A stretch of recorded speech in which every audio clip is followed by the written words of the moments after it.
میں 26 سال پہلے کہتا تھا یہ دونوں چور ہیں. ہمیشہ میں نے کہا کبھی اس چیز کے اوپر کمپرومائز نہیں کیا. میرا ہمیشہ تھا کہ ان دونوں کے انٹرسٹ ایک ہے. جیسے ہی ان کا پیسہ تھریٹن ہوگا یہ اکٹھے ہو جائیں گے. یہ جب ایک دوسرے کو کہتے ہیں نا کہ تم چور ہو, جو کہتے تھے, 2 دفعہ ان کی گورنمنٹ کرپشن پہ گئی 90 کی دہائی میں, تو ہمیشہ یہ ایک دوسرے کے اوپر سچ بولتے تھے کہ فلانا چور ہے, لیکن یہ صرف الیکشن میں جیتنے کے لیے کہتے تھے. ان کا چوری کا کوئی ایشو نہیں تھا, کیونکہ دونوں چوری کر رہے تھے. تو میں نے جب پارٹی اپنی اناؤنس کی, میں نے پہلے دن سے کہا یہ دونوں چور ہیں, اور مجھے کبھی کوئی شک نہیں تھا کہ جب بھی یہ میں پاور میں آؤں گا یہ دونوں اکٹھے ہو جائیں گے. تو ان کا تو انٹرسٹ چوری کرنا اور چوری کو بچانا, NRO لینا, ان کا تو انٹرسٹ یہ ہے. اور ان کا سارا یہ ثابت ہوا. اس لیے ان کو ہر ادارہ جو ان کی چوری کو تھریٹن کرتا ہے اس کو کنٹرول کرنا ہے. لہٰذا ڈر ان کو فوج سے ہوتا ہے. فوج سے کیوں ڈر ہوتا ہے؟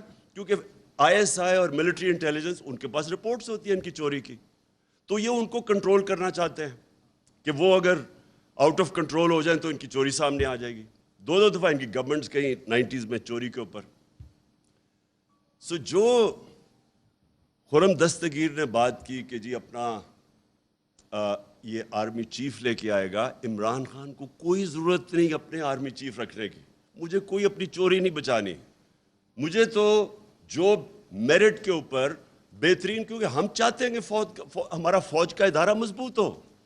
مضبوط تب ہوگا جب اب میریٹوکریسی ہو. تو ہمارا تو انٹرسٹ یہ ہے. تو یہ جو ان کی اپنے ذہن میں خوف آ گیا تھا کہ جناب میں وہ جنرل فیض کو لانا چاہتا ہوں, یہ ان کے خوف تھے. ان کے اوپر خوف طاری ہوا ہے, کیونکہ چوری, اتنی زیادہ چوری جب کر لیں, بلینز آف ڈالرز ان کے باہر پڑے, تو ان کو خوف ہے اس کا. اس خوف کی وجہ سے یہ پینک کر رہے تھے کہ اوہو یہ اگر وہ نومبر کے اندر اپنا آرمی چیف رکھ لیا تو یہ ملک کو تباہ ہو جائے گا, یعنی ان کی فیوچر تباہ ہو جائے گی. لیکن میں جو مین تھی میں اب اس کے اوپر آنا چاہتا ہوں. دیکھیں, پہلے تو یہ سمجھ لیں کہ امریکہ جب رجیم چینج کرتا ہے تو کیا امریکہ رجیم چینج کرتا ہے دوسرے ملکوں کی بہتری کے لیے؟ اوپر سے تو وہ کہتے ہیں کہ ڈیموکریسی اور ڈیموکریسی, ہم دنیا میں ڈیموکریسی لانا چاہتے ہیں, فری ورلڈ, یہ تو سارا ریٹرک ہے. لیکن رجیم چینج جب بھی ہوتا ہے وہ لوگوں کو, ملکوں کو استعمال کرتے ہیں اپنے انٹرسٹ, اپنے فورن پالیسی کو آگے بڑھانے کے لیے. تو جو رجیم چینج ہوتا ہے, پہلے تو یہ کلیئر ہو جائے, وہ امریکہ اپنے انٹرسٹ کے لیے کرتا ہے, وہ ہمارے انٹرسٹ کے لیے نہیں کرتا. اب کیا ہمارے انٹرسٹ میں ہے کہ ہم بیسز دیں امریکہ کو؟ کیا یہ ہمارے انٹرسٹ میں ہے؟ کیا ہمیں پتہ نہیں چلا کہ ابھی یہ جو وار آن ٹیرر ہوئی تھی اس میں جو ہماری تباہی ہوئی, یہ اسلام آباد ایک فورٹرس بنا ہوا تھا, خود کش حملے ہو رہے تھے, کرکٹ ٹیم یہاں ٹور نہیں کرتی تھی, انویسٹر تو بڑی دور کی بات ہے. کیا یہاں میریٹ کے اندر جو بم بلاسٹ ہوا, تو ہم سب کو پتہ ہے کہ ہم استعمال ہوئے تھے اس میں. ہمیں ہمارے سربراہ کو دھمکی دی گئی تھی تب بھی کہ we will bomb you into stone age, اگر آپ ہماری جنگ میں نہیں شامل ہوں گے. اور ہم شامل ہوئے, جھوٹ بولا ہمارے سے. مجھے یاد ہے میں وہ میٹنگز میں تھا کہ نہیں جی ہم تو ان کو صرف لوجسٹیکل سپورٹ دے رہے ہیں. ادھر سے شروع ہوا. میرے اسمبلی میں تقریر ہے جب انہوں نے فوجیں بھیجنی شروع کی اپنی وزیرستان میں نے ان کو سمجھایا, کیونکہ اگر آپ نے تاریخ پڑھی ہو, سارے اس علاقے کی تاریخ پڑھی ہو, اتنی اسٹوپڈیٹی کبھی بھی کسی ہمیں نہیں کرنی چاہیے تھی. مجھے ابھی بھی یاد ہے کہ میں نے اسپیچ کی, کہ میں وہ علاقوں کو کیوں بہتر جانتا تھا. میں نے ایک ٹریول بک لکھی تھی سارے قبائلی علاقے میں پھر کے. اس ٹریول بک میں جب آپ نے تاریخ پڑھی ہو تو آپ کو پتہ ہونا چاہیے, آپ کو یا پتہ یا نہیں, کہ جو سب سے زیادہ انگریز فوجی مرا تھا وہ وزیرستان میں مرا تھا, یہ قبائلی علاقے میں مرا تھا. 80 سال کے اندر سب سے زیادہ ان کی کیجولٹیز ادھر ہوئی تھی, اور 1947 تک وہ ان کی کیجولٹیز ہوتی رہی تھی. باقی ہندوستان میں امن تھا 1857 کے بعد, لیکن قبائلی علاقے میں کانسٹنٹلی کہیں نہ کہیں لڑائی ہو رہی تھی. 1935 میں آدھی برٹش انڈین آرمی اس کے باہر تھی, وزیرستان کے باہر. سو ہمیں جس طرح پورا امن تھا ہمارا ایک فوجی نہیں تھا, ایک چوکی نہیں تھی پولیس کی وہاں. ٹوٹل جدھر ہمیں نہ ہمارا کوئی خرچہ تھا نہ کچھ تھا, وہ ہماری فوج تھی. ہم نے اتنا بڑا ظلم کیا وہاں فوج بھجوا کے. اور مجھے ابھی بھی یاد ہے 2003-04 میں جب فوج بھجوائی امریکہ کے پریشر کے اوپر. پھر میں ذرا اب آپ کو ایک انسیڈنٹ بتاؤں. لوگوں کو تو پتہ نہیں تھا کیا ہوا وہاں. لوگوں کو تو وہی جو پیسہ چلا تھا ابھی رجیم چینج کے اوپر ہمارے پہ چلا, جو مصدق کے اوپر چلایا گیا. جب اس کو پہلے تو بدنام کرتے ہیں نا کسی کو, جب رجیم چینج کرنا ہو پہلے میڈیا پہ پیسہ چلتا ہے. تب بھی میڈیا پہ پیسہ چل رہا تھا. مجھے طالبان خان کہہ رہے تھے کہ یہ جی پرو ٹیررسٹ ہے, یہ اس کے خلاف ہے, یہ دہشت گردوں کے ساتھ ہے.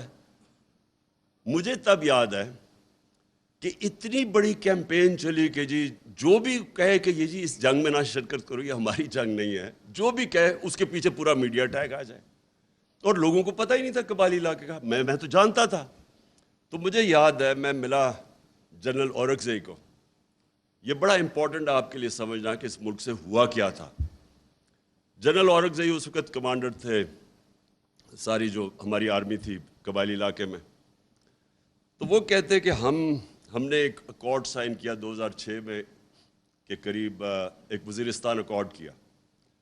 تو کہتا ہے امریکنز کا ایک بڑا ہائی لیول ڈیلیگیشن آیا ہمارے ساتھ پوچھنے, ہمارے سے بات چیت کرنے کے لیے. ریگولر ملاقات ہوتی تھی, ہم ان کے ایلائے تھے.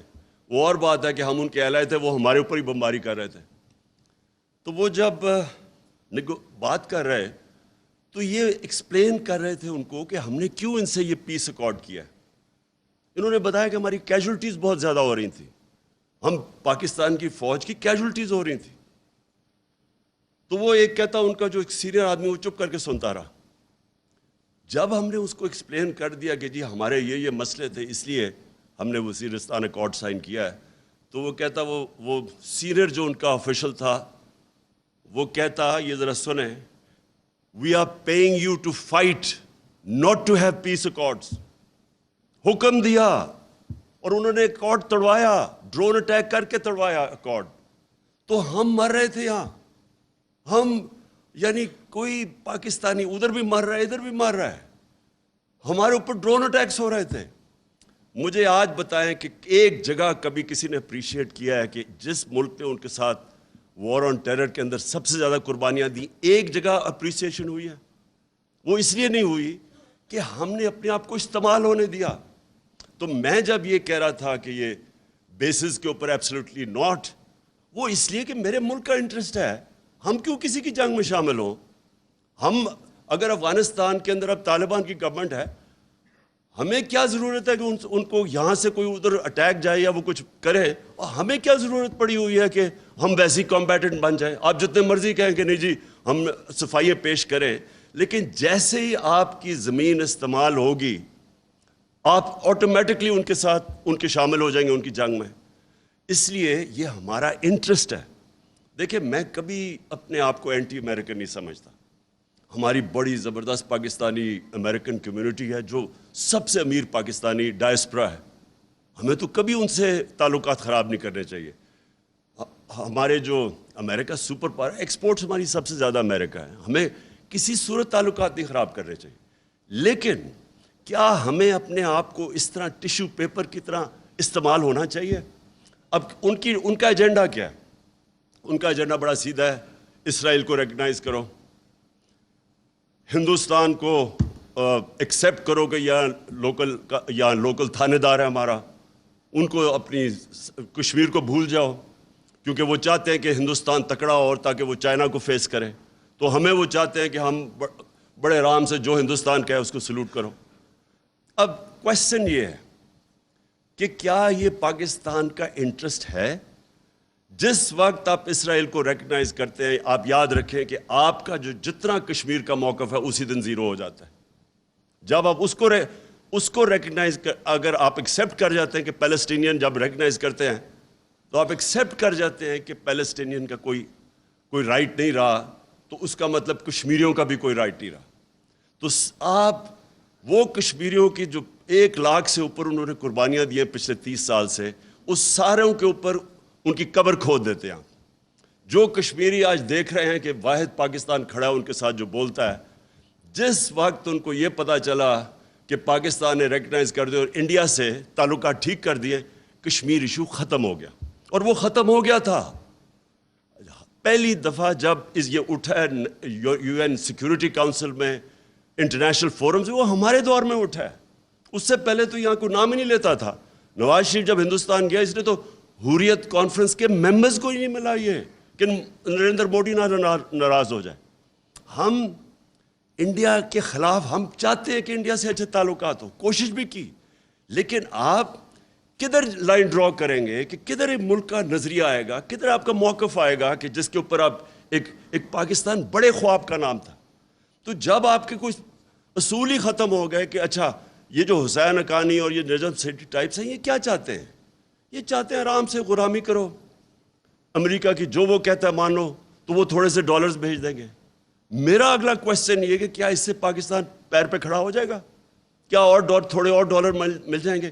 کیا یہ ملک سروائیو کر جائے گا؟ کیا یہ ملک اپنی سارے پرنسپل سٹینڈز ختم کر کے, اپنا نظریہ ختم کر کے, کیا یہ کوئی مجھے گارنٹی کر سکتا ہے کہ یہ ملک ترقی کر جائے گا؟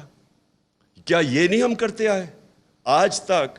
سوائے وہ ذوالفقار علی بھٹو کے چند سالوں کے نکال دیں تو آج تک تو ہم غلامی کرتے آئے ہیں. جو وہاں سے حکم آتا تھا ہم مان جاتے تھے. اپنے ملک کے قانون توڑ کے, اپنی آئین کی خلاف ورزی کر کے ہم ان کو سروس کرتے رہے. یہاں سے وار آن ٹیرر میں سی آئی اے, ایف بی آئی یہاں پاکستانیوں کو اٹھا کے گوانٹانو میں لے جاتی تھی, کوئی پوچھنے والا نہیں تھا کسی کو, جو وہ چاہتے تھے. ریمنڈ ڈیوس کو انہوں نے دن دہاڑے, اس نے 2 لوگوں کو قتل کیا, ایک کو مارا, بیوی نے اس کی خودکشی کی. سارے پاکستانیوں کے سامنے اس کو اٹھا کے واپس کر دیا, اور ہمیں اس نے کہا کہ نہیں جی اس کو وہاں سزا ہوگی. کوئی اس کو سزا نہیں ہوئی. کوئی پاکستان کی, کوئی ہمارے قوانین, ہمارے لوگوں کے رائٹس, وہ جو 4 لوگ مرے تھے, کسی کو اس کی فکر نہیں تھی. اور کتنے اور کیسز ہیں, رمزی یوسف کا کیس ہے, ایمل کانسی کا کیس ہے. اپنے قوانین توڑ کے ہم نے امریکنوں کی خدمت کی ہے. کیا ہمیں کوئی فائدہ ہوا؟ کیا پاکستان اپنے پیر پہ کھڑا ہوا؟ کیا ہماری کوئی اکانومی اوپر گئی؟ کیا وار آن ٹیرر میں 80,000 لوگ مروا کے کیا انہوں نے کوئی اپریشیٹ کیا؟ کوئی بہت بڑی ایڈ دے دی؟ وہ $20 ارب ٹوٹل ایڈ دی انہوں نے, یا $150 ارب کا ملک کو نقصان ہو گیا. ہماری وہ حال تھا ایک وقت پہ کہ یہ ہیڈ لائنز تھی میرے خیال میں نیوز ویک یا ٹائمز ہے, the most dangerous place in the world. کس نے آگے انویسٹ کرنا ہے موسٹ ڈینجرس پلیس میں؟ ساری دنیا میں ہمارا نام لگے گی سب سے بڑے دنیا کے دہشت گرد پاکستان میں. تو ہمیں بجائے فائدہ ہونے کے نقصان ہی نقصان ہوتا رہا. تو اس لیے اگر ہم یہ کہہ رہے ہیں کہ ہم اب آپ کی جنگ میں شامل نہیں ہوں گے, ہم امن میں آپ کے ساتھ ہوں گے, تو یہ اینٹی امریکنزم نہیں ہے, یہ اپنے لوگوں کے انٹرسٹ پروٹیکٹ کرنے کے لیے. ہم جب کہتے ہیں ہم اسرائیل کو تب تک ریکگنائز نہیں کریں گے جب تک وہ فلسطینیوں کو ان کا جو حق ہے وہ نہیں دیتے. یہ قائد اعظم کا وعدہ تھا. یہ قائد اعظم نے تب 1948 میں یہ کہا تھا کہ ہم کشمیریوں کے ساتھ کھڑے ہوں گے. ہم جب ہندوستان کو اگر ہم ایکسیپٹ کر جاتے ہیں کہ وہ جو کر رہے ہیں کشمیریوں سے وہ ٹھیک ہے, تو آپ یاد رکھیں کہ جو بیسک فلسفی ہے پاکستان کی, یہ ملک ایک بڑا خواب تھا. یہ جو ہندوستان کے مسلمانوں نے پاکستان کے لیے ووٹ دیا تھا, ان کو پتا تھا کہ انہوں نے یہاں نہیں آنا. یہ ایک بڑی عظیم خواب کا نام تھا پاکستان. ہم وہ سارا نظریہ دفن کر رہے ہیں صرف اس لیے کہ جی امریکہ ناراض نہ ہو. دیکھیں میرا اپنا اوپینین یہ ہے, کبھی بھی کوئی قوم کبھی بھی جوتے پالش کر کے چیری بلاسم بن کے آج تک قوم پراسپر نہیں کی. قومیں کھڑی ہوتی ہیں غیرت کے اوپر, نظریے کے اوپر کھڑی ہوتی ہے قوم. جو قوم بنتی بھی ہے وہ نظریے پہ بنتی ہے, وہ جوتے پالش کر کے کوئی قوم نہیں بنتی. آج یہ ہمیں یہ کہہ رہے ہیں کہ امریکہ کی ہر بات مان جاؤ, نہیں تو آپ جو ڈونلڈ لو نے کہا ہے اس نے, یعنی تکبر اس آدمی کا دیکھیں, اس کی جرت کیسے بڑھ گئی ہے کہنے کی. میں نے تو جب وہ سائفر دیکھا میں نے 10 دفعہ پڑھا کہ یہ واقعی کوئی اتنا بےہودہ آدمی ہے جو ایسی سٹیٹمنٹ دے سکتا ہے. میں نے سی این این میں کہا, CNN کے انٹرویو میں میں نے کہا اس کو تو سزا بیڈ مینرز پہ دینی چاہیے، اس میں مینرز ہی نہیں ہے اس آدمی میں. تو یعنی کون سا ایک خوددار قوم کون ایکسیپٹ کر سکتی ہے؟ اور ہم کیا سن رہے ہیں جی؟ وہ ایسے تو مراسلے آتے رہتے ہیں، پتہ نہیں کس کو آتے رہتے ہیں. میں نے تو پہلی دفعہ ایسا مراسلہ دیکھا تھا، اور یقین کرے آخری دفعہ ہوگا، کیونکہ کسی کی جرت نہیں ہوگی آگے سے اس طرح کا مراسلہ بھیجنے کے لیے پاکستان کو.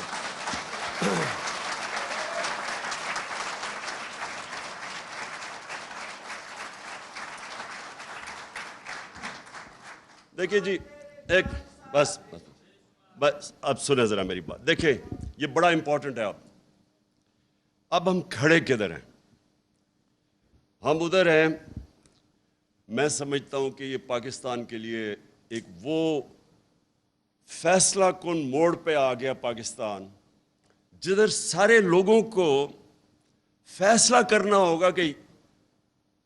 کرنا ہوگا یا انہوں نے ایک راستہ لینا ہے پاکستان کی ایک خودداری کا، اور ایک مشکل راستہ ہے پاکستان کی حقیقی آزادی کا، یا ان چور ڈاکوؤں کو جو اوپر ہم. اور میں دوسری چیز، یعنی میرے سب سے زیادہ مجھے توہین کدھر ہوئی ہے؟ مراسلے کی تو مجھے تکلیف ہوئی، لیکن جب میں نے یہ چور ڈاکوؤں کو دیکھا کہ ہمارے اوپر مسلط کر دیا ہے، مجھے اس سب سے زیادہ تکلیف اس پہ ہوئی کہ وہ کتنی حقارت سے ہمیں دیکھتے ہیں، کہ ان کو شرم بھی نہیں آتی کہ اس طرح کے لوگوں کو ہمارے اوپر بٹھا دیا. اپنے ملک کے اندر دیکھیں، میں مغربی سویلائزیشن کو سب سے بہتر جانتا ہوں. اپنے ملک کے اندر میں آپ کو لکھ کے دیتا ہوں کہ بیل کے اوپر کوئی ہو، ضمانت پہ کوئی ہو، اس کو کوئی نوکری لے کے دکھا دے. یہ ناممکن ہے کہ 60% کیبنٹ بیل کے اوپر ہو، اربوں روپے کے کرپشن کے کیسز ہوں، اور آپ ان کو ایک ملک کے اوپر بٹھا دیں. یعنی اس سے زیادہ ہماری توہین کیا ہوگی؟ یعنی یہ صرف یہی نہیں ہے کہ انہوں نے چوروں کو اوپر بٹھا دیا جو 30 سال سے چوری کر رہے تھے. اس سے زیادہ بڑی چیز ہے کہ انہوں نے ہمارے ملک کی اخلاقیات کو کتنا نیچا دیکھا ہوگا. یعنی وہ کیا سمجھتے ہوں گے کہ ہم کتنے گرے ہوئے لوگ ہیں کہ ہم چپ کر کے ان چوروں کو قبول کر لیں گے. اس سے زیادہ شرمناک چیز، دیکھیں میں نے دنیا دیکھی ہے، میں اس لیے کہہ رہا ہوں، میں نے دنیا کے اندر کسی خوددار ملک کے اندر اس طرح کی چیز کو تصور بھی نہیں کر سکتا. میں جب یہ دیکھ رہا تھا، جب مجھے یہ پتہ چلا اس سازش کا، اور سازش کا مجھے سال پہلے اندازہ ہو گیا تھا کہ گیم شروع ہوئی ہے، تو جب بھی میں سوچتا تھا نا، تو میں ہمیشہ سوچتا تھا کہ یہ سازش کیسے ہوگی؟ کیا شہباز شریف کو ملک کا کوئی پرائم منسٹر بنا دے گا؟ لوگ کہتے ہیں کہ دیکھیں یہ عمران صاحب آپ نے کیا کچھ نہیں، جب آپ کو پتا تھا سازش ہو رہی ہے کیوں نہیں کچھ کیا؟ میں یقین کرو، میں آنیسٹلی آپ کو ایک بات آج بتا رہا ہوں، میں تصور بھی نہیں کر سکتا کہ کوئی شہباز شریف کو ملک کا پرائم منسٹر بنا دے گا. میں نے ایک دن میں نے نیوٹرل سے بات کی،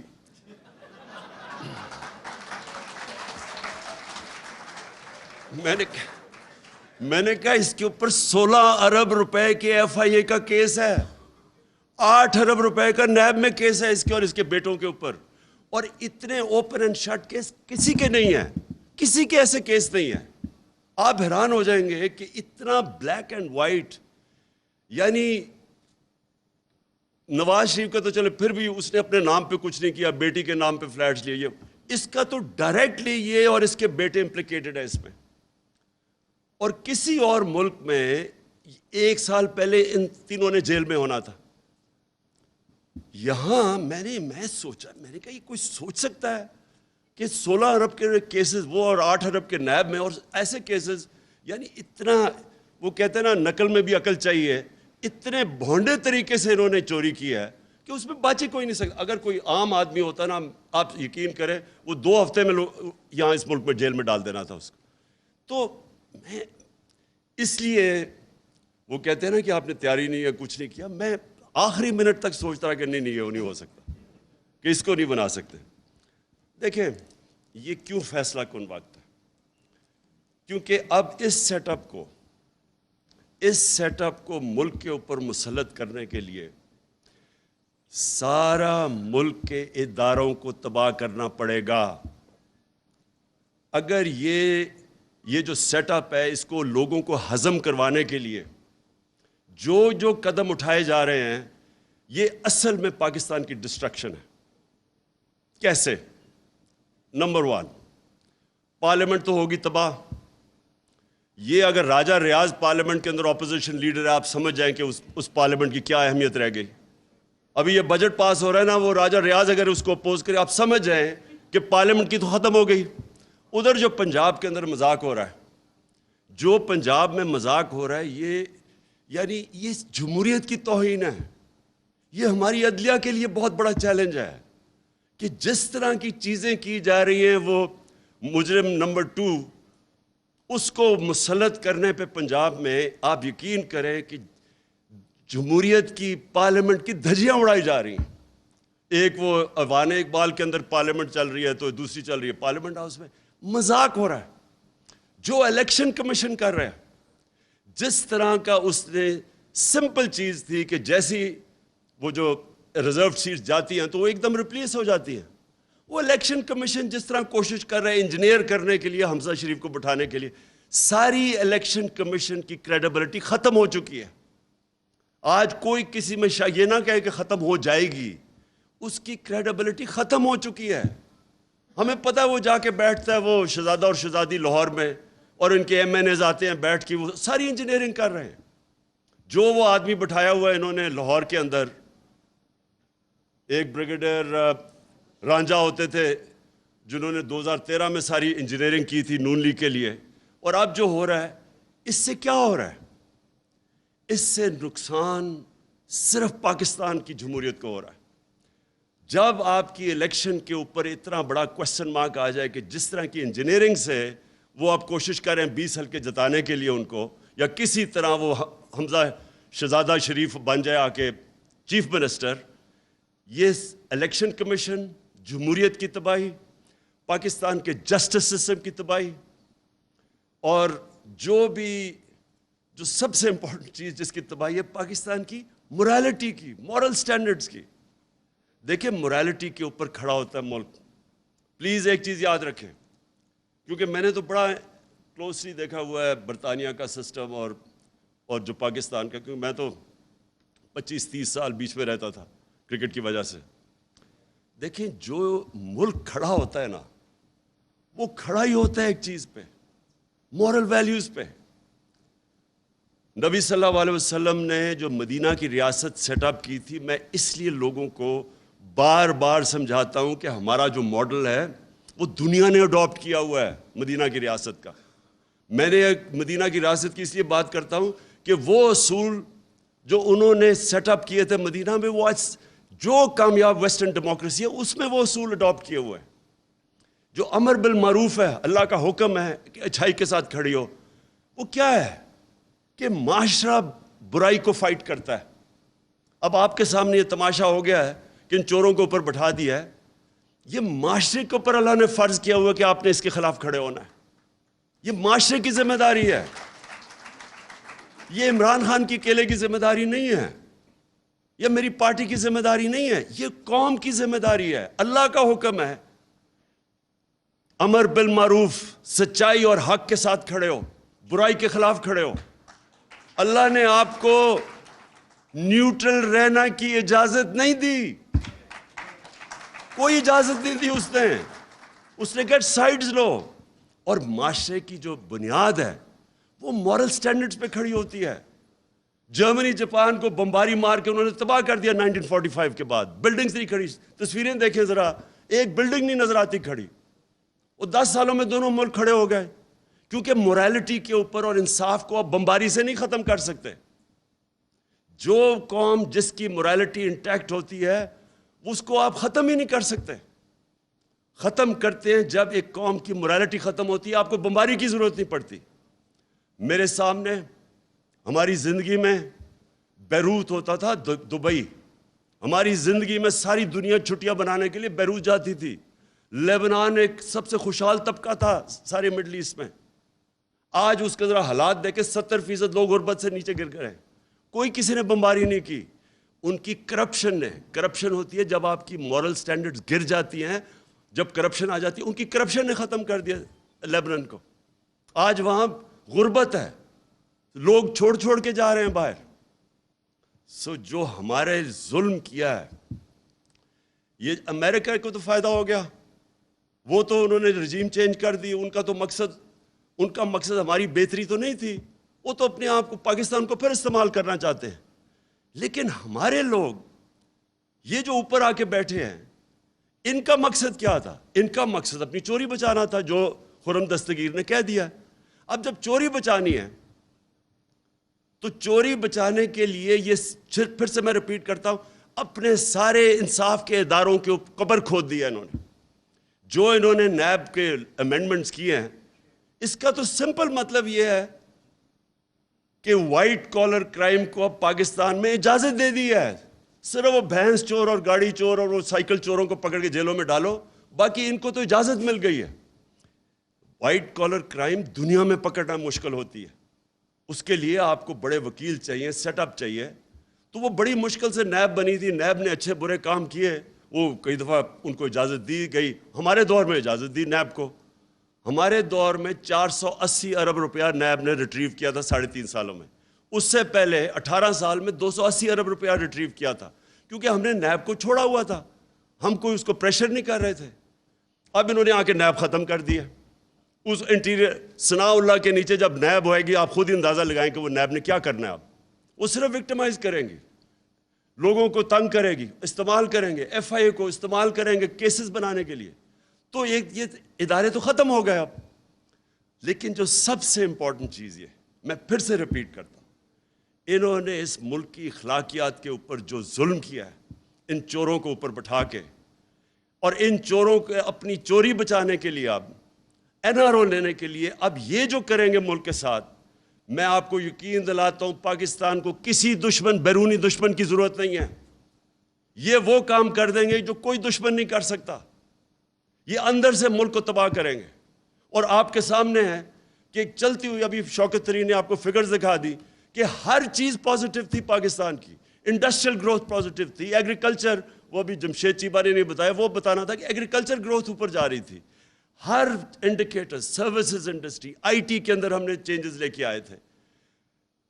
پاکستان کی ایکسپورٹ جو اصل چیز ہے، جس سے ملک اوپر جاتا ہے، ایکسپورٹس اوپر جا رہی تھی. اوورسیز پاکستانی نے کانفیڈنس تھا پاکستان میں، ریمیٹنسز ریکارڈ بھیج رہے تھے. اور وہ ٹائم جو کہ سب سے مشکل ٹائم تھا، پہلے بینکرپٹ اکانومی، اس کو سٹیبلائز کرنا، پھر کرونا آ گیا، پھر کموڈیٹی سپر سائیکل آ گیا، اس سارے میں سے نیویگیٹ کر کے ملک کو نکال رہے تھے. میں نے اور شوکت نے جب جا کے نیوٹرلز کو سمجھایا کہ پولیٹیکل انسٹیبلٹی ملک نہیں افورڈ کر سکتا، بڑی مشکلوں سے، کیونکہ ایک انٹرنیشنل سپر سائیکل آیا ہوا ہے، ہمارے پاس فورن ایکسچینج کی کمی ہے، ہمارا روپیہ، ہمارا کرنسی افیکٹ ہوگی پولیٹیکل انسٹیبلٹی سے. یہ بالکل اس سازش کو روکیں، کیونکہ سب سے پہلا امپیکٹ پڑنا تھا ہماری کرنسی کے اوپر، فورن ایکسچینج پہ، جیسی انسٹیبلٹی ہونی تھی. اور وہی ہوا، اور وہی نہیں ہوا جو اس کے امپیکٹ پڑے. اور یہ جو 3 سال سے لگے ہوئے تھے، مہنگائی اور نااہل ہے، ہمیں پوری طرح پتا تھا کہ ان کو نہ سمجھ تھی اکانومی کی، کیونکہ اگر کرتے تو 10 سال جو پہلے انہوں نے کیا تھا، ہمیں تو پتا تھا کیا کرنا ہے. ان کی کوئی تیاری نہیں تھی، صرف ایک تیاری تھی کہ این آر او انہوں نے لینا تھا. اس کے اندر آپ کے سامنے ساری آج اکانومی نیچے جا رہی ہے، پاکستان ڈی سٹیبلائز ہوا ہے. عام لوگوں کے لیے مہنگائی وہ ہوئی ہے ان کے 2 مہینے میں جو ہمارے 3.5 سال میں اس طرح کی مہنگائی نہیں ہوئی. ہمارے اوپر بھی کموڈیٹی سپر سائیکل تھا، ہم نے بھی ڈیل کرنا تھا کرونا کے ساتھ. ہم بھی آئی ایم ایف پروگرام میں تھے، تو ہم تو 2.5 سال سے آئی ایم ایف پروگرام میں ہیں، ہم نے کیوں نہیں ایسی مہنگائی کی؟ انہوں نے آتے ساتھ ہی سارا کچھ یا ہمارے پہ ڈال رہے ہیں یا آئی ایم ایف پہ ڈال رہے ہیں، کیونکہ ان کی سوچ ہی صرف اپنی ذات کے اوپر تھی. جو خرم دستگیر نے کہا کہ ہمارا تو مقصد یہ تھا کرپشن بچانا. تو میں آخر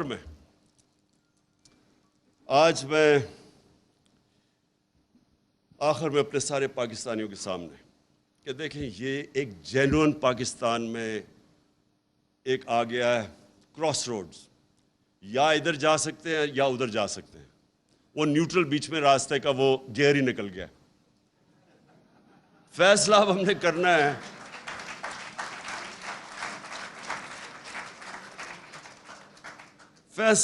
ہے کہ اب اس ملک کو یہ جس طرف لے کے جا رہے ہیں اس سے بچانا کیسے ہے.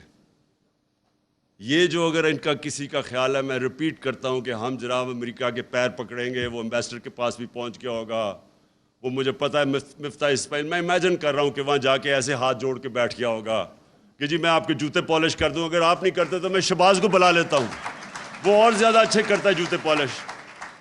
اس سے کوئی فرق نہیں پڑنے لگا. امریکن مائنڈ کو سمجھے, ان کی بڑی سمپل فلسفی ہے, دیر از نو فری لنچ. ہر چیز کی قیمت ہے, اور وہ جو قیمت ہے وہ اگر پاکستان اگر وہ قیمت ہم ادا کرنے کے لیے تیار ہیں تو سارا نظریہ پاکستان کو دفن کرنا پڑے گا. بڑا عظیم اس کا نظریہ تھا, اور اس کا نعرہ تھا کہ پاکستان کا مطلب کیا, لا الہ الا اللہ. یہ بڑا عظیم نعرہ ہے, یہ خودداری کا نعرہ ہے, غیرت کا نعرہ ہے. یہ کبھی بھی یہ ایک چھوٹے سے آدمی کو بڑا آدمی بنا دیتا ہے, لا الہ الا اللہ. ایک عام آدمی لا الہ الا اللہ کے اوپر خودداری آ جاتی ہے, اس پہ غیرت آ جاتی ہے, رسپیکٹ کرتے ہیں لوگ اس کو. یہ جو آپ جھکتے ہیں, اور مجھے شرم آتی ہے کہ جس طرح انہوں نے ہمارا دنیا میں ذلیل کیا اب تک, جا کے جس طرح پرچیاں پکڑ کے اس کے اوباما کے سامنے بیٹھے ہوں, جس طرح پتہ نہیں وہ کوئی اس کا کوئی پتہ نہیں کیا ماسٹر ہے اس کا. اور دوسری طرح وہ اچھا اوباما تو دور کی بات ہے, یہ امریکن ایمبیسڈر کے سامنے آپ کو دیکھنا پڑے گا کیسے گرتے ہیں. تو یہ جب برٹش ایمبیسڈر کو کیک کھلایا جا رہا ہے, کیک کھلایا جا رہا ہے اس کو کہ شاید وہ ہماری سفارش کر دے. یہ جو بے شرمی ہے, یہ لا الہ الا اللہ اس کو دور کرتا ہے.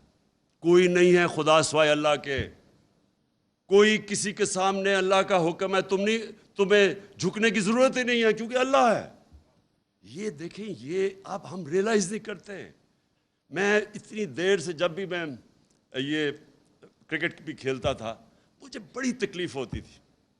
کبھی میں یہ دیکھتا تھا جا کے ہمارے جو لیڈرز ہیں جس طرح یہ بے شرمی سے ان کے سامنے جھکے ہوئے ہوتے تھے. بالکل اس نے اسد نے صحیح بات کی. 22 کروڑ, دنیا کا 5واں بڑا آبادی میں ملک ہے, نیوکلیر آرمڈ سٹیٹ ہے, ہماری ایک زبردست فوج ہے جو ہمیں پروٹیکٹ کر سکتی ہے. ہماری عوام جب موقع ملتا ہے, اوورسیز پاکستانی میں ایسا ٹیلنٹ بیٹھا ہوا ہے, ایکسل کرتے ہیں. لیکن جب لیڈر یہ شہباز شریف بن جائے اور یہ سارے چور اوپر بڑھ جائے, آپ ایک فیکٹری کے اوپر چوروں کو بٹھائے, فیکٹری آپ کی بند ہو جائے گی, ملک کیسے چل سکتا ہے؟ اس لیے قوم کو اپنے بیسکس کے پر جانا پڑے گا, ہمیں اس کو فائٹ کرنا پڑے گا. میں اس کو جہاد سمجھتا ہوں, حقیقی آزادی کی یہ جہاد ہے. اور اس کے لیے میری آج ساری قوم کو ہے کہ میں نے تو کسی صورت اس کو ایکسیپٹ نہیں کرنا. میں نے تو جو بھی ہو جائے میں نے ان چوروں کا مقابلہ کرنا ہے. میرا صرف آخری ایک سوال ہے اپنے نیوٹرل سے, صرف اس پہ میں ختم کر رہا ہوں اپنی تقریر, کہ اگر گھر کے اوپر ڈاکہ پڑے تو کیا چوکیدار نیوٹرل ہو سکتا ہے؟ Thank you.